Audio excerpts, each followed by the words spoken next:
ATC English channel में आपका फिर से स्वागत है।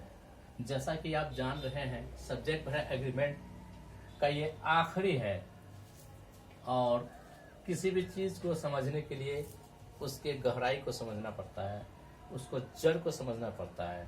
अगर हम किसी बिल्डिंग को अगर हम खड़ा करते हैं तो उसका बेसमेंट को हम मजबूत करते हैं तो बिल्डिंग हमारा तैयार होता है।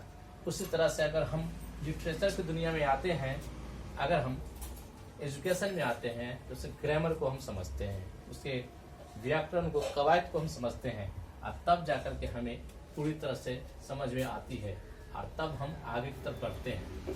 तो ऐसे करीब हम 10 या 12 हम दे चुके हैं, लेकिन ये जो है मेरा लास्ट है सब्जेक्ट है एग्रीमेंट, जिसको कर्ता क्रिया तालमेल के नाम से हिंदी में जानते हैं। तो किसी भी चीज को समझने के लिए इसको नियम को समझना बहुत जरूरी होता है।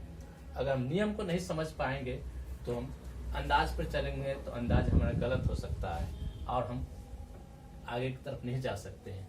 तो ये सब्जेक्ट वर्ब एग्रीमेंट, जब दो वर्ड एंड से ज्वाइंट रहे, कहने का मतलब ये रहा कि जब दो शब्द हमारा एंड से जुड़ा रहे तब वर्ब सिंगुलर नंबर में होता है। कहने का मतलब हुआ कि वर्ब जिसको हम क्रिया कहते हैं ये एक वचन होता है, सिंगुलर नंबर में होता है।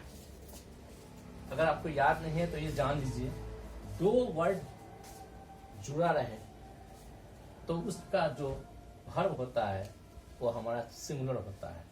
जैसे हम कहेंगे 2 and 2 is 4, ये एक वर्ड हुआ, ये एक वर्ड हुआ, ये एक वर्ड मिल करके ये हुआ तो ये सिंगुलर ही माना गया, जो हमारा इसको क्या बता रहा है, सिंगुलर नंबर को डोनेट कर रहा है।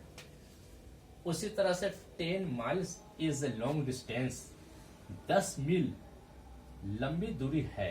तो ये 10 मील जो है ऑलरेडी दो वर्ड से जुड़े हुए हैं, तो हमारा सिंगुलर ये है, इज का यूज किया, ये भी हमारा सिंगुलर कहलाता है। ठीक है।